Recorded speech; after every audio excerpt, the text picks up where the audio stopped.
छत्रपती संभाजीनगरच्या महानगरपालिकेत आपण सध्या उभे आहोत। भारतीय बहुजन कामगार संघातर्फे लाडपागे समितीच्या बाबतीत मराठवाडा विभागीय अध्यक्ष विजेंद्र टाक यांनी नुकतीच आयुक्तांची भेट घेतलेली आहे। लाडपागे समितीबाबत लवकर भरती करावी, लाडपागे समितीमध्ये जे कॅप बसतात त्यांना नियुक्तीपत्र द्यावे अशी त्यांची एक मागणी होती। याबाबत मागणी मान्य न झाल्यास आत्मदहनाचा इशाराही त्यांनी दिला होता। आज आयुक्ताबरोबर चर्चा झाली आहे, जाणून घेऊया काय विषय होता। साहेब, काय विषय होता? तुम्ही आत्मदहनाचा इशारा दिला होता, टोकाची भूमिका घेतली होती, काय विषय होता? विषय असं आहे की मागं तत्कालीन जे श्रीकांत आयुक्त होते, तत्कालीन आयुक्त, त्यांनी महानगरपालिकेमध्ये सफाई कामगारच्या व्याख्येत बसणारे जे कर्मचारी होते, जे इतर कोणत्याही विभागाचे असू द्या, पण त्यांनी सफाई कामगारच्या व्याख्येत काम केले असेल आणि ते बसत असेल, ते महाराष्ट्र शासन परिपत्रक 2023चं GR लाडपागे समितीचं त्याच्या आधारावर या लोकांना कसं घेता येते, त्यासाठी भोंबे साहेब यांच्या अध्यक्षतेखाली एक कमिटी गठन केली। ते कमिटी गठन करून आज 7 महिने झाले।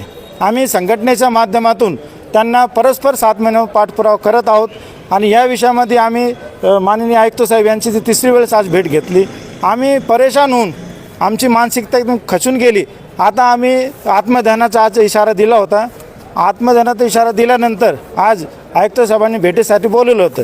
तर साहेबांचं बोलणं एकच आहे की येणाऱ्या सोमवारी 3 वाजेला आम्ही या संदर्भात बैठक घेऊ आणि तिथं रणजित पाटील सहायुक्त म्हणून आले। त्यांनी सांगितलं की त्या विषयामध्ये आमच्याकडे काहीतरी टप्पे तयार आहेत, हे 1-2 टप्पे करून हे प्रस्ताव जे असेल तयार ते पाठवून देऊ। आता त्यांच्या बोलण्यानुसार पण याबाबत तत्कालीन प्रशासक जे आहेत, जी श्रीकांत जे होते, त्यांनी काही नियुक्त्या केलेल्या आहेत, काही जणांना नियुक्तीपत्र दिलेले आहेत। तत्कालीन जे आयुक्त होते जी श्रीकांत साहेब, त्या काळामध्ये त्यांनी सफाई कामगारांचे जे ऑर्डर होते त्या काळामध्ये त्यांनी शेकडोच्या संख्येने भरले। तर आमचं त्यांना तेच बोलणं होतं की साहेब, जसं तुम्ही त्या लोकांना घेताय सफाई कामगारांना, आणि सफाई कामगारच्या व्याख्यामध्ये जे बसणारे जे लोक आहे म्हणजे इतर कर्मचारी जे आम्ही, त्यांना बी घ्यावं। मग त्यांच्यासाठी ही कमिटी गठन केली होती। ही कमिटी गठन करून 7 महिने झाले। आता त्यांना संबंधित सामाजिक न्याय मंत्री आपले संजय शिरसाट साहेब, त्यांच्याकडे आम्ही या संदर्भात 4-5 वेळेस मुलाखत घेतली। त्यांनी त्यांना आदेशित केलं, सध्याचे आता जे आयुक्त साहेब त्यांना बोलले की हे प्रकरण निकाली काढावे म्हणून हे लोक बी बसतात। आता सामाजिक न्यायमंत्रीने आदेशित केलं, नामदार अतुलजी सावे साहेबांनी आदेशित केला। याचे जे आपले संघटनाचे संस्थापक अध्यक्ष श्री माजी आमदार केनीकर भैया, त्यांनी या संदर्भात पाठपुरावा घेतला आणि 8 तारखेला 8/5/2025ला ह्या जे आपले जे आयुक्त साहेब आहे यांच्यामार्फत एक पत्र पाठवलं तिथं कमिटीकडं की जे प्रलंबित जे प्रकरण आहे हे लवकर पाठवावे म्हणून त्यांनी एक पत्र पाठवलं 5व्या महिने 8 तारखेला। त्याचा बी पाठपुरावा न घेता त्यांनी आज याला 8 महिने म्हणजे 1 महिना होत आलेला आहे।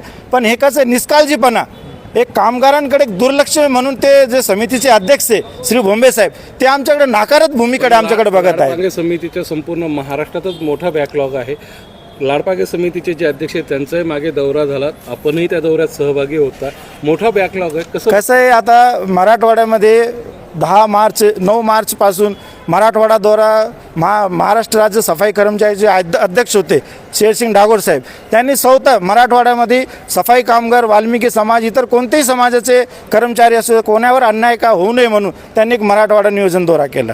त्यामध्ये 10 तारखेला छत्रपती संभाजीनगरच्या सभागृहामध्ये बैठक झाली। त्या बैठकीमध्ये डागोर साहेबांनी स्पष्ट आदेशित केला की संबंधित HODच्या अहवालानुसार आपल्याकडे जे प्राप्त अहवाल असेल त्यानुसार लाडपागे समितीमध्ये त्यांना बसवावं व त्यांच्या पाल्यानं पण लाडपागेचा लाभ द्यावा। ते आदेशित करून गेले, तर ते आदेशित करून 4 महिने झाले, तरी पण महानगरपालिकानं काही जाणीव याची काही झालेली नाही आहे। यांचा असा आम्हाला वाटतं की हे जे महानगरपालिकेचे जे प्रशासन आहे हे कामगारांकडे न बघता थोडं त्यांची दुसरीकडेच दिशा चालली म्हणून असं आम्हाला वाटतं। आज आयुक्तांबरोबर आपली चर्चा झाली, आपण समाधानी आहात का? समाधानी आहेत। झालेल्या प्रकरणाबाबत जी समिती आहे, समितीचा अहवाल आल्यानंतर आम्ही पुढील निर्णय घेणार असल्याचं आयुक्तांबरोबर झालेल्या चर्चेतून पुढे आलेलं आहे। पोलीस प्रशासनाने मध्यस्थी करत एक आत्मदहन आज थांबवलेलं आहे। बघूया पुढील प्रक्रियेमध्ये यांना न्याय मिळतो का। मी UCN TV साठी आपला राज, कॅमेरामन माजिद भाई बरोबर।